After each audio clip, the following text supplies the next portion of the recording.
Hey everyone, I hope y'all are having a great day, and today I'm going to be reviewing 4 memoirs that I read. It's a little memoir wrap-up, I guess. I initially was going to title this Reading Wealthy Women's Memoirs because the first 3 memoirs that I read were all by like female celebrities, but then the 4th one that I read definitely did not fit that category. Today I'm going to be wrapping up Yes Please by Amy Poehler, The Moment of Lift by Melinda Gates, Dear Girls by Ali Wong, and All Boys Aren't Blue by George M. Johnson. So clearly there was a trend and then there was not. So before we get started, I want to thank Redbubble for sponsoring this video. I'm wearing this sweatshirt, Eat the Rich, that I got from Redbubble because I felt like it was very on theme when we get to Melinda Gates. But yeah, if you don't know, Redbubble is an online marketplace where artists can sell their art on a bunch of different media. I don't know if y'all know this now, but they actually sell face masks too, which I guess is also related to Melinda Gates. I don't know, she's like very into public health and global health, so they sent me this one, which is so cute. I don't know, I love it. I love bubble tea. Like way too much for what my body and my wallet should handle, but we all have our vices, I guess. And then they sent me this one too. I feel like I'm a movie character or something. I don't know. But yeah, thank you so much to Redbubble for working with me. If you'd like to purchase anything at Redbubble, they gave me a promo code for you to use. I think it lasts until the end of July, so there's still a good amount of time left, and it gives you 15% off. On a more serious note, COVID is still a really big deal, okay? Texas, I live in Texas. Texas is up in flames. We are having the highest rates of COVID infection that we have ever seen. It is absolutely nonsense that this is happening. Please wear a mask if you're gonna go outside, and obviously only go outside if you really, really need to. Okay, I'm gonna get off my COVID soapbox. Let's get to the memoirs. I'm gonna talk about them in the order that I read them. So I'm gonna start with Yes Please by Amy Poehler. I love Amy Poehler. Hopefully you can see this, but my phone background is literally Amy Poehler and Adam Scott as Leslie and Ben. So I love Parks and Rec so deeply. By extension, I also love Amy Poehler, you know? That's kind of how it works. So I listened to her memoir on audiobook. I feel like if you're gonna read a celebrity's memoir, especially a comedian's memoir, you gotta listen to it on audio. You have to. They're almost always narrated by the author, and especially when it comes to comedy, reading a joke is not the same thing as hearing a joke. My mind's monotonous delivery is definitely not Amy Poehler's delivery. I never want to read a comedian's memoir with my eyeballs ever again. Like, I don't want to do it. It doesn't compare to like Amy telling jokes in your ear for like 7 hours straight, you know? Yes Please is a really satisfying memoir. It's really funny a lot of the times, of course, but it also made me cry. There were tons of times where Amy was just talking about the difficulty of being a woman, or she would reminisce on her time on Parks and Rec, and she'd like include little sound bites from the show, and I would be crying. It really had that emotional range that I like to see in memoirs, where you get to smile and laugh, but you also get parts that really resonate with you, and then you become a little emo baby. So Yes Please really did that for me, so I really enjoyed it. There are 2 things that I remember not really liking about it. The first was that the preface/first chapter is basically Amy just saying, gosh, I really hated writing this book. Writing is so hard. Writing a memoir is hard. Writing a book is hard. Finishing a book is hard. and I'm like, sis, we get it. If you've ever read a book before, or if you've ever followed an author on Twitter, or if you've ever just written yourself, you know writing is hard. We understand that. Just get to your content. I'm impatient. So that was one thing, was that the beginning of the book was like, okay, we get it, let's move on. The second thing that just, wow, did not age well was that Amy would frequently mention her friend, comedian Louis C.K., who is a known predator, has many allegations of sexual assault and has admitted to them. And like, ugh, I don't know, they're good friends. Their characters date each other on Parks and Rec for a little bit. It was really uncomfortable to hear her praise this guy who sucks so freaking bad. Just any part about Louis C.K. really did not age well. I was like, oh my god, they need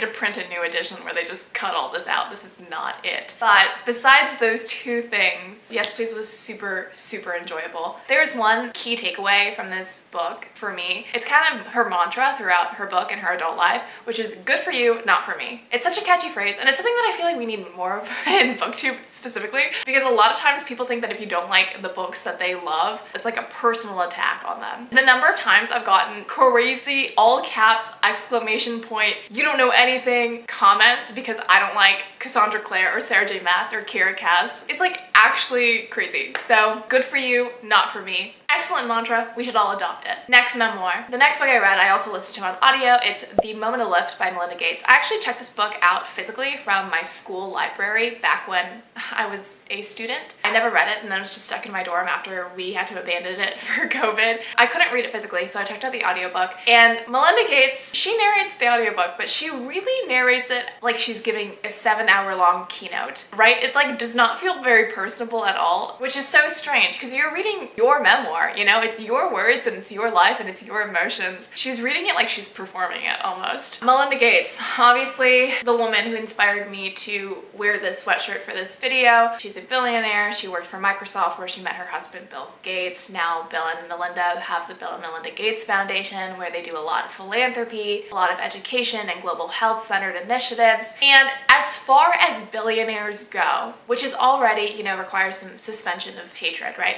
As far as billionaires go, the Gates are not ones that I dislike. I do think that they have good intentions, and it's a little disappointing that nowhere in this memoir does Melinda explore the ethics of being a billionaire when you yourself are seeing so many societies and so many people that have nothing. Is it ethical that you've amassed the wealth that you have? There's no exploration or touching of that topic at all. But what this book does touch on is Melinda's thesis that in order to raise society, the whole of society, you have to raise women. She says this over and over again, and she also says that anytime there are people on the margins of society, we need to bring those people out of the margins and into the community, and that benefits everybody. That's always her idea when she goes into philanthropic efforts. So she'll look at societies and research them and see who is not benefiting here, and then try to find a way to either create a program or create resources so that those people who are being neglected and marginalized have opportunities to gain more power and more agency. She focuses a lot on family planning and contraception, just like women's rights in general. Their right to go into the labor force, their right to decide when and how many children they want, how to stop them from being sold into marriage. I think she does put in a considerable effort to name the places that she goes to and name the people that she's talking to and give a microphone to their stories. This memoir is very much not about like her personal life. There are only a few stories about that. It's mainly about the work that she does and why she does it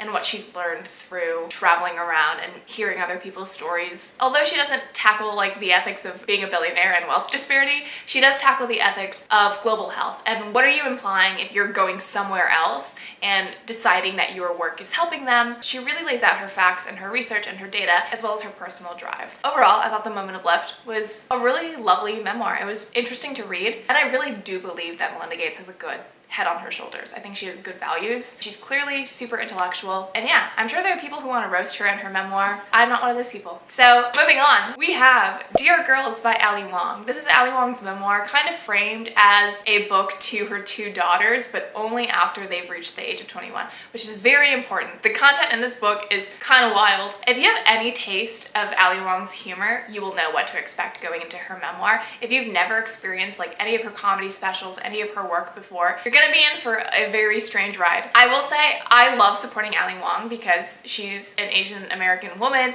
and especially an Asian American woman in a field where there's so few. But that being said, I will say that I know this about myself, and that's that I don't vibe with Ali's humor all the time. I think sometimes it can be really dirty, and I don't mean dirty necessarily as raunchy, although there's plenty of that too. I mainly mean dirty as in like she talks about things like poo and vomit and bodily fluids, and it's just like kind of gross, really. I listened to it on audio.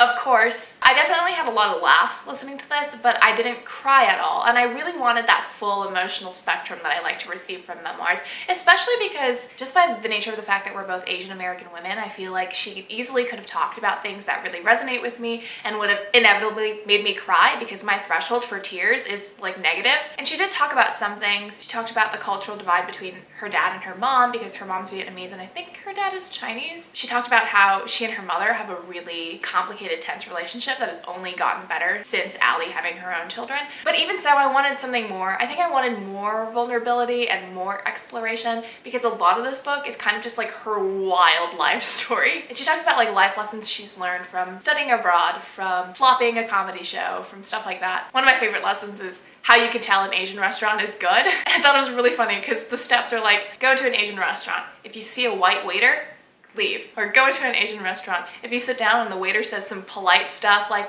hi, how are you doing? How can I help you? leave. So yeah, there are parts that are super, super funny, but I kind of just wanted more oomph. I wanted more substance. I wanted more of like an emotional punch to it, but still really enjoyable. I enjoyed all the memoirs I read, so. And now we're getting to the last memoir that I read, All Boys Aren't Blue by George M. Johnson. So I read this book, like physically, actually with my eyeballs, which, whoa, crazy for me. I read this book because one person single-handedly convincing me, and that one person is Jessie from Bow Ties and Books. They've been highlighting a lot of Black books and a lot of queer books, and this book is one of the examples where those identities intersect. They love this book. I feel like you can't listen to them talking about it without thinking like, oh my god, yes, I do have to read it. They're excellent at convincing you to read books. I'll link their channel below. But All Boys Aren't Blue is a memoir slash manifesto about George M. Johnson, who is Black and is queer and has his whole life struggled with how to come to terms with his queerness. There's a lot of exploration of like gender identity and sexuality and obviously how those intersect with his Blackness. It's a very chatty memoir. There's lots of jokes and like sometimes he'll write